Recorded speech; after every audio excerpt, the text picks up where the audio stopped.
Rafting দুর্ঘটনায় মৃত সেনা জওয়ান। খরস্রোতা তিস্তায় সেনার র্যাফটিং প্রশিক্ষণে বিপত্তি। কালিম্পংয়ে তারখোলায় উল্টে যায় র্যাফটিং বোট। বোট উল্টে ভেসে যান এক সেনা জওয়ান। আরো বিস্তারিত জানাবে পার্থ রয়েছে আমাদের সঙ্গে। পার্থ, অত্যন্ত মর্মান্তিক ঘটনা, কখনই দুর্ঘটনা ঘটলো? দেখো, গতকাল বিকেলে দুর্ঘটনাটি ঘটে। প্রতি বছরের মতো এবারও কিন্তু সিকিমের বাগদাং থেকে একেবারে বাংলা সিকিম সীমান্ত পর্যন্ত যে রংপুর, সেখানে কিন্তু র্যাফটিং প্রশিক্ষণ চলছিল। একেবারে যেখানে শেষ হবে এই র্যাফটিং প্রশিক্ষণের শেষ পর্যায়ে, সেখানে কিন্তু তারপরের কাছে একটু সেতুর নিচেই কিন্তু এই একটি র্যাফটিং বোট, সেটা কিন্তু উল্টে যায় নিয়ন্ত্রণ হারিয়ে। তখনই নিখোঁজ হয়ে যান এক সেনা জওয়ান। দ্রুত অন্য সেনা জওয়ানরা এবং স্থানীয় উদ্ধারকারী দল, যারা প্রশিক্ষণপ্রাপ্ত র্যাফটিং টিম যারা রয়েছে, তারা সেখানে উদ্ধার কার্য চালায় এবং বেশ কিছুক্ষণ বাদে কিন্তু এই সেনা জওয়ানের নিথর দেহ তারা উদ্ধার করে এবং তার পরিবার এবং পুলিশের হাতে তুলে দিয়েছে এবং আজ ময়নাতদন্ত করা হবে, এমনটাই কিন্তু আমরা কালিম্পং জেলা পুলিশ সূত্রে জানতে পারছি। প্রতি বছরই এই র্যাফটিং প্রশিক্ষণ হয়ে থাকে সেনা জওয়ানদের, কিন্তু এর আগে এমন ঘটনা ঘটেনি, এমনটাই কিন্তু আমরা পুলিশ সূত্রে জানতে পারছি। স্বাভাবিকভাবেই যেখানে দুর্ঘটনাটি ঘটেছে তারপর কাছে একটা সেতু রয়েছে। গত বর্ষায় সেই সেতুর একটা অংশ কিন্তু ক্ষতিগ্রস্ত হয়। সেখানে লোহার ডিম দিয়েছিল, সেখানে নিয়ন্ত্রণ হারিয়ে বোটটি পাল্টে উল্টে যায় বলে খবর পাচ্ছি আমরা। ধন্যবাদ।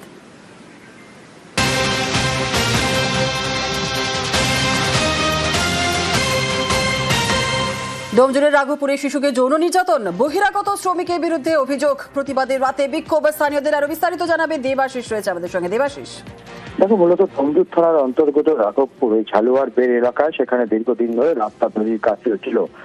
সেখানকার স্থানীয় এক শিশু, সে গতকাল অন্যান্য শিশুদের সঙ্গে যখন খেলছিল, বিকেল 5:30টার সময় এই শ্রমিকদের মধ্যেই কোনো এক শ্রমিকের বিরুদ্ধে অভিযোগ। তাকে সেখান থেকে নিয়ে যায় এবং তার উপরে যৌন নির্যাতন করে। এরপর বাড়িতে এসে যখন কান্নাকাটি করে পুরো বিষয় ঘটনা জানাজানি হতেই প্রাথমিকভাবে চিকিৎসা হয় এবং পরবর্তীকালে পুলিশকে খবর দেওয়া হয়। কিন্তু অভিযুক্ত সেখান থেকে পালিয়ে যায়। ফলে কিন্তু উত্তেজিত হয়ে পড়ে জনতা গতকাল রাতেই ব্যাপকভাবে ভাঙচুর চালায়। রাস্তা তৈরির কাজে ব্যবহৃত যে জেসিবি বা আর্থ মুভার, সেটিকে কিন্তু ভাঙচুর করে পুকুরে ফেলে দেওয়া হয়। এমনকি একটি গাড়িতেও পর্যন্ত আগুন লাগিয়ে দেওয়া হয়েছিল।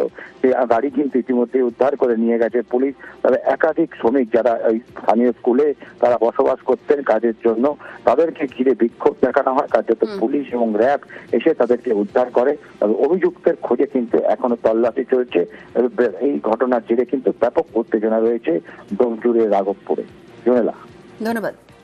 বিকাল 5টার সময় বাচ্চারা খেলে এখানে রাস্তায়, লোকে যে কাজ করে, ওর মধ্যে একটা ছেলে গাড়ি ড্রাইভার, ও নেশা করে মেয়েটাকে এখান থেকে তুলে নিয়ে রেপ করেছে।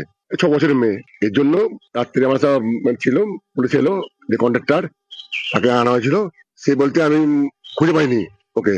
পুলিশে বলা হলো আপনি খুঁজুন, ওকে আনুন, ধরে আনুন। এই পর্যন্ত কথা হয়েছে। রাত্রে মেয়েটাকে মেডিকেলে নিয়ে গেল, কোনো কাজ হয়নি। শোরুম লাগে এটা, আজকে আবার যেতে বলেছে হাওড়ায়। এই ঘটনায় এবার আমরা তদন্ত ঠিক করে করতে যাই, যেন শাস্তি হয়, ওকে ধরে আনা হয়।